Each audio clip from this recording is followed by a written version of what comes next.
我哋今次咧同大家睇一間接近2000尺嘅5房獨立屋，咁屋型都幾靚，同埋亦都有車房啊，亦都有 car barn 啊，咁同埋另外2個泊車位，花園都好夠大嘅。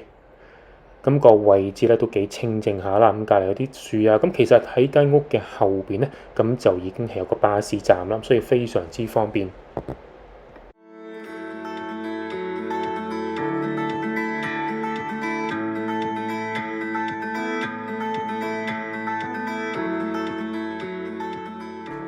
大家好啊！今日咧我哋 GSG Ucon 同大家嚟到一個好靚嘅 town 叫做 Leatherhead。我哋轉頭介紹翻市中心，我哋而家去睇下個單位係點先。距離市中心接近10分鐘車程咧，咁就嚟到呢個屋苑啦。咁我哋今次睇嘅前面一間1966尺嘅5房獨立屋。咁係5房3個浴室，咁而全部嘅浴室咧都係有窗嘅。咁屋與屋之間距離都係幾闊下啦，咁隔離隔咗啲樹啊，咁同其他樓咧，除咗喺馬路之外啦，咁隔離都係隔咗幾個車位㗎。咁個前院都算係幾大幾靚下，咁睇入邊嗰個間隔同埋嗰個狀況係點啦？我入到呢個單位啦，咁係1966尺咁5房單位嚟嘅，難得地咁係5房嘅話係2層高啦，唔係3層高，因為好多時新樓咧去到5房都係3層噶啦。嗱，見到側邊咧咁有個大嘅客廳啦，咁前面個開放式嘅廚房連埋飯廳，佢呢邊仲有個 study 嘅，咁再加埋樓下嘅洗手間，咁玄關位就好夠闊啦。咁側邊可以好多位擺鞋櫃啊，擺凳嚟坐嚟到換鞋都得啦。咁同埋咧呢度有個嘅 storage 嘅。咁見到 underfloor heating 嘅控制都擺晒喺度噶啦，咁呢個嘅 storage 都唔算細啦。咁地下係鋪咗 Antico 地板啦，見到呢個側邊嗰啲啡色嗰啲就係噶啦。咁而家就鋪翻啲膠嚟到保護佢，咁始終仲有少少嘅工序未做完。嗱，咁呢個就係個飯廳位啦，咁非常之闊落，同埋咧有好多嘅落地玻璃啦。去到呢邊咧咁就係個廚房，廚房都幾大㗎。咁當然去到咁嘅 size 嘅話咧，咁當然就會有翻個洗衣房啦。洗衣房係可以分開洗衣機、乾衣機嘅。咁呢邊咧都係可以出翻過去泊車個位。咁連呢個嘅廚房咧，呢個係洗衣房啊，咁都係做埋個石嘅台面啦，咁同廚房一樣噶啦。咁電器都係用翻 Bosch 嘅牌子，無火煮食，咁上面有抽油煙機。咁星盤咧一大一細喺度，咁至於個就係個手工碟機啦，正常嘅 size 嚟噶啦。咁仲有啲窗台位可以用嚟擠嘢，咁佢電掣位都唔算少㗎。咁呢邊有一組啦，有埋 USB 頭嘅。咁去到呢邊有2組，咁去到我哋嘅右手邊仲有另一組。所以就算係擺好多電器啦，咁電飯煲啊、氣炸鍋咁之類啦，咁亦都唔會唔夠位擠嘅。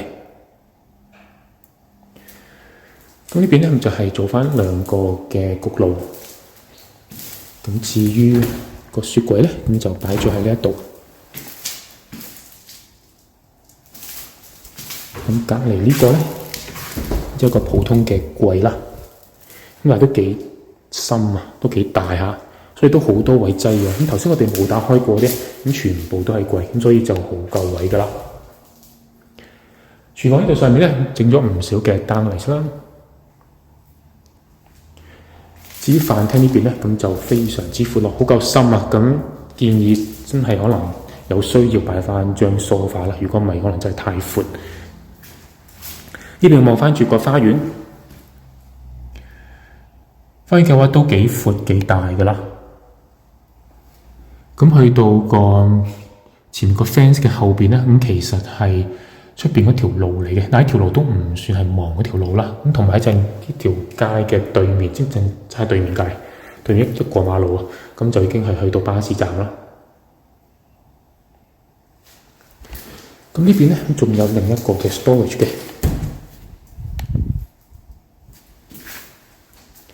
出翻嚟之後咧，呢度有個樓下嘅洗手間，咁因為間屋嘅中間咧，咁都唔會有窗啦，咁但係都會有翻個抽氣扇嘅。呢度就算係有輪椅係轉彎嘅話，都可以轉到啦。咁隔離呢個就係書房啦，書房嘅鋪晒地氈嘅，有大嘅窗。咁如果唔做書房嘅話，亦都可以考慮做翻一間嘅單人房，甚至乎可以擺到雙人床。咁佢電掣位都唔算少嘅，咁啊鏡頭嘅左中右啦，各自有一個啦。好啦，出翻嚟之後咧，咁大家可以趁呢個時候望翻個玄關位有幾咁闊落啦。同埋咧，我都中意佢有啲嘅磨砂玻璃啦，可以透啲光入嚟，令到成間屋嘅中間位光好多嘅。咁講開光嘅話咧，咁其實呢間嘅客廳都幾光嘅，因為咧有兩邊窗，同埋唔止得一隻窗啊，側邊仲有兩隻咁多添。呢邊你望翻住個前院啦，咁呢邊望翻住側邊嗰啲嘅草啊同埋棵樹嘅。咁預咗個電視咧擺喺我哋而家嘅右手邊啦，咁我企緊呢個位可以擺翻張嘅 L 字形嘅 sofa 啊，咁就好夠闊啦。係啦，咁呢個就鋪翻地氈，跟住睇下上面係點啦。嗱，樓梯當然係鋪地氈啦，同埋上面嘅 landing 都係嘅。依家係鋪好晒啲膠啦，咁嚟到係保護住地氈。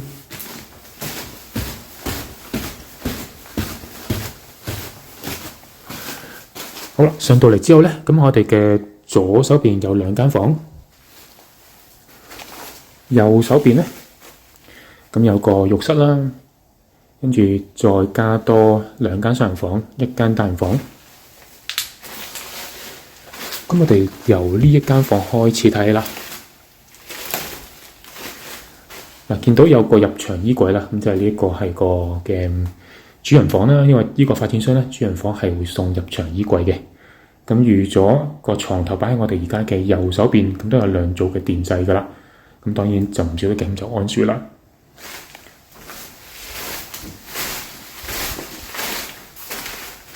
呢個單位咧，咁呢度係間主人房啊，咁啊望翻住個嘅內街景。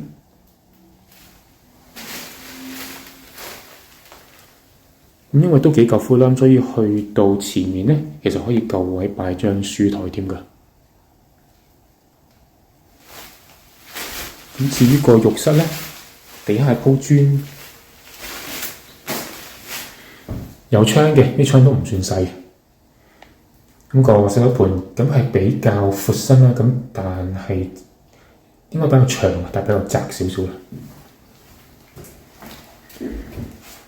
咁至於個企缸咧，咁係比我哋平時見嘅都要闊啦。呢個就係做翻個全磚，咁上面都係會有抽氣扇嘅一個高身嘅晾毛巾架。咁側邊咧仲可以考慮擺翻個嘅薄嘅櫃啦，我哋擠嘢。但其實擠嘢嘅話咧，呢個窗台位都唔算少啊。嗱，咁呢個單位仲有啲嘅執漏要做啦，未做好晒嘅。咁發展商都係會做個執漏啦，咁先至交樓啦。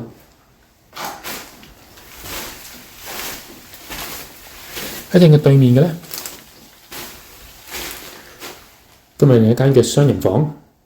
咁呢邊就係望翻個後花園啦。咁其實後花園就望翻條街嘅，反而呢個咧就可能仲嘈過頭先間主人房嗰邊。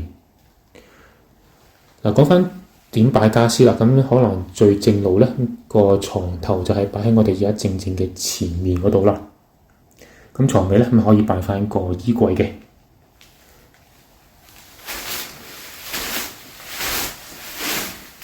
樓上行翻 radiator 啦，前條街都唔算嘈，嗰啲車都唔係叫多咯。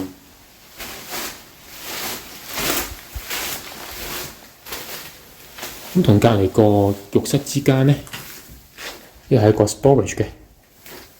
咁目測嘅話應該可以擺到最少2-3個大篋噶啦。浴室嘅話咁係分開咗企缸同埋浴缸，咁亦都係有窗。一個嘅都算高身嘅晾毛巾架啦，闊身嘅呢一個嘅企缸，咁連呢邊個浴缸咧都係做埋全磚，上面有抽氣扇，都幾闊身幾大啊！呢個嘅浴室。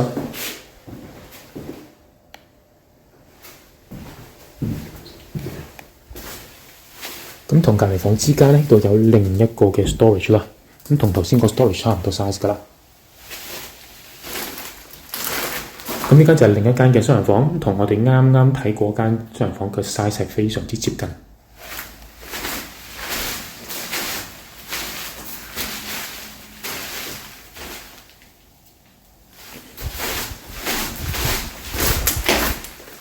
跟住咧，睇埋呢一間比較大嘅房，咁呢間係另一間雙人房啦。咁去到呢一種嘅級數嘅單位咧，咁當然就會有兩間嘅套房啦。咁呢間就係另一間嘅套房啦。咁都係有窗嘅，咁所以呢個單位咧，咁3個浴室都會有窗啦。有埋窗台個位可以嚟擠嘢。呢邊都係一個闊身嘅旗杆，當然係做全磚嘅啦。上一個嘅抽氣扇，高身嘅晾毛巾架。最正路就係我哋嘅左手邊擺翻個雙人床嘅床頭啦。咁衣櫃就可以擺喺床尾嗰度。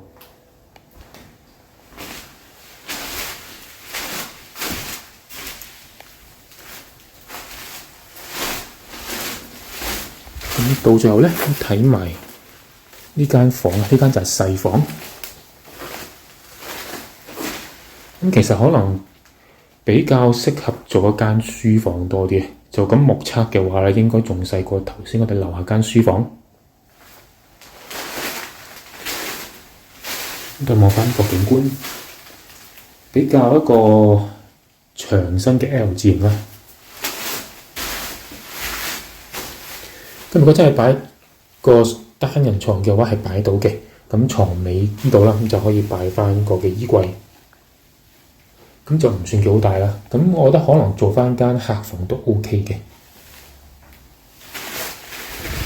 跟住出翻嚟之後咧，呢邊仲有另一個 storage， 就唔係叫做非常之多位整啦，因為都擺咗個嘅熱水缸。咁其實有住前呢兩個嘅 storage 都好夠位擠嘢噶啦。去翻 loft 嘅話就係呢一度啦。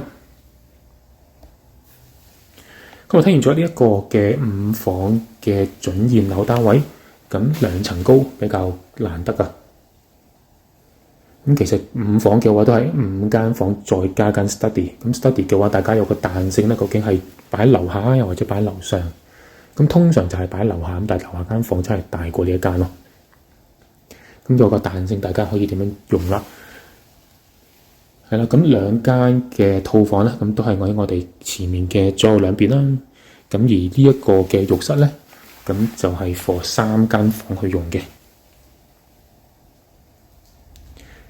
咁上到嚟呢個位亦都係好夠闊咯，唔會叫做好窄咁。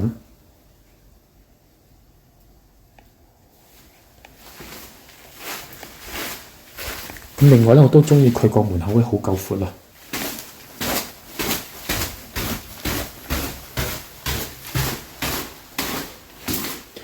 大家企度咧，可以望得清楚啲。咁呢邊可以擺翻個大嘅鞋櫃啦，或者擺張凳喺度坐嚟換鞋。咁另外個開放式嘅廚房連埋飯廳亦都好夠闊啦。咁呢個單位嘅放售價咧係1.35個 mil，咁其實個價錢咧已經係比之前減咗大概100K 左右噶啦。咁去到呢啲嘅比較即係靚嘅中產，甚至乎即係更加靚嘅區啦。咁始終嗰個價錢會高啲嘅。咁始終去到呢啲區啦，你買嘅並唔係好似倫敦嗰種嘅方便啊，咁而係佢嘅環境啦，咁同埋嘅鄰居，再加埋小朋友嘅校網，同埋小朋友同同學仔嘅關係。咁我而家都會同大家去睇下個花園係點嘅。除咗呢個單位之外，同屋苑亦都有3房同埋4房單位放售。咁個放售價咧係700K啦，咁就係3房獨立屋嚟嘅。咁我睇下花園嗰邊係點啦。嗱，咁正前面咧有2個泊車位，再加埋個 car barn 啦。car barn 嘅話，即係冇嗰個車房度門嘅。咁亦都隔離有個車房，咁係有門嘅啦。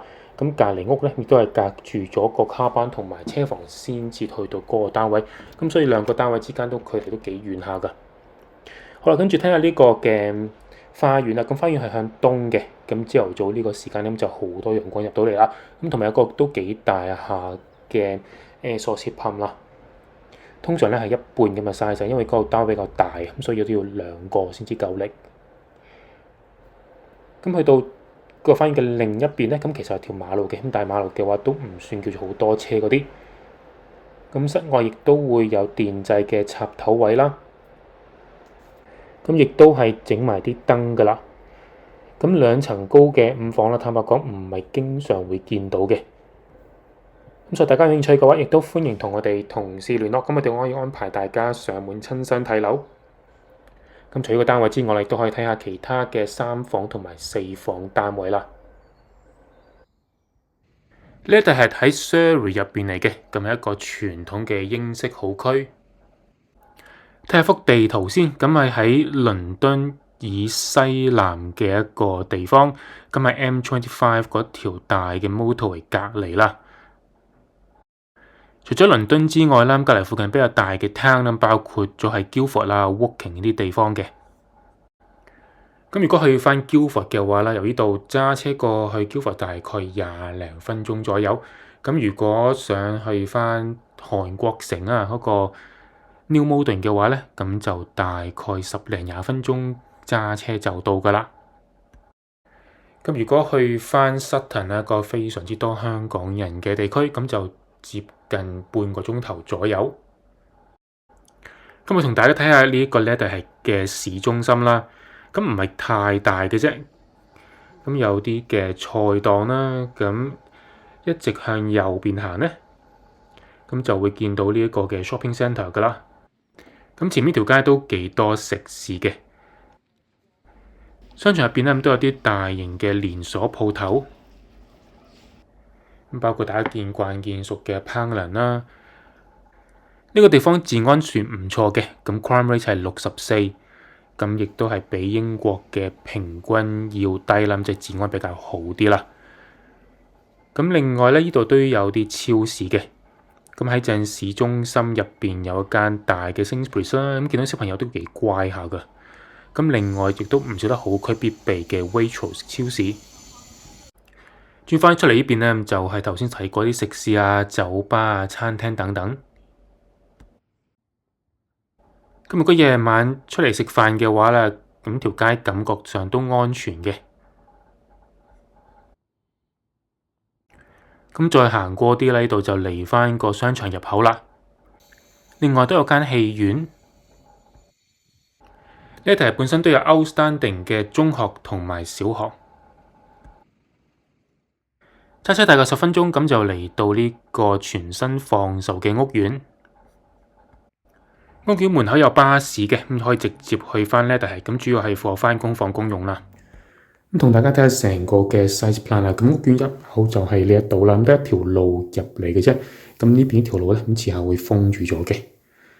咁整個項目係2025年嘅12月先至開始，咁一推出咧，咁即刻賣咗幾個單位噶啦。咁整個項目有70個單位嘅，咁除咗呢度呢幾個啦，同埋呢邊幾個之外咧，咁其他全部都係私人放售。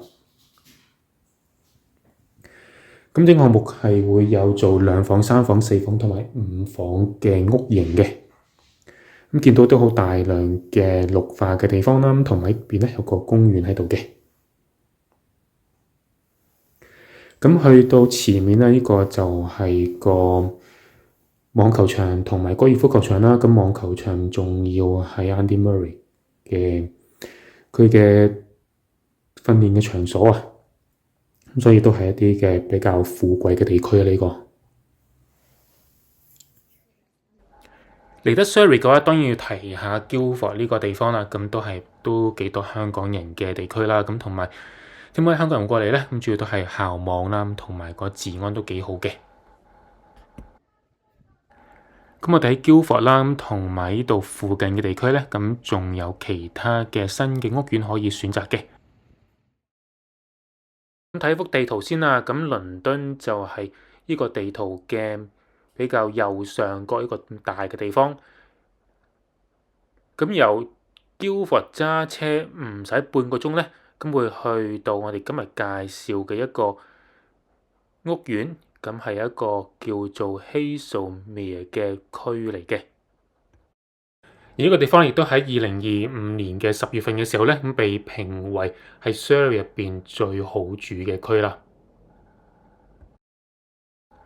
喺 Guildford 附近有一個嘅細攤仔都幾靚嘅，咁叫做 Haslemere。咁 Haslemere 有佢自己個火車站啦，最快嘅話50分鐘唔使就可以去到倫敦噶啦。咁呢個係一個17000人口嘅小鎮啦，一個傳統嘅 market town。咁治安係非常之好啦，咁 crime rate 係51，咁亦都係比英國嘅平均數低一截啦。距離 Haslemere 嘅市中心揸車幾分鐘咧，又或者行路嘅話10零分鐘就嚟到一個嘅屋苑。咁我哋嘅片係介紹翻呢一個嘅新屋苑嘅。向翻倫敦嘅方向啦，喺倫敦嘅南部一個非常之多香港人嘅地區叫做 Sutton。咁如果大家鍾意過嚟 shopping 啊，咁又或者食港式嘢食嘅話咧，咁呢度都有好多選擇嘅。咁距離市中心幾分鐘嘅步行路程啦，又或者火車站3分鐘嘅路程咧，咁就嚟到呢個屋苑。咁見到前面個地盤啊，咁係一個 Barclays 將會推出嘅新屋苑。咁我哋有詳細資料介紹翻呢個地方嘅。如果大家想知屋苑更加多嘅詳情嘅話，亦都歡迎同我哋同事隨時聯絡。今日去到港人熱門落腳地之一 Reading， 咁而家有2個屋苑係放售緊嘅。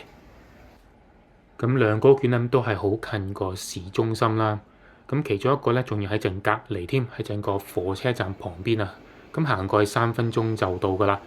咁 Reading 嘅話咁都有個大商場啦，咁同埋個市中心都算係大嘅。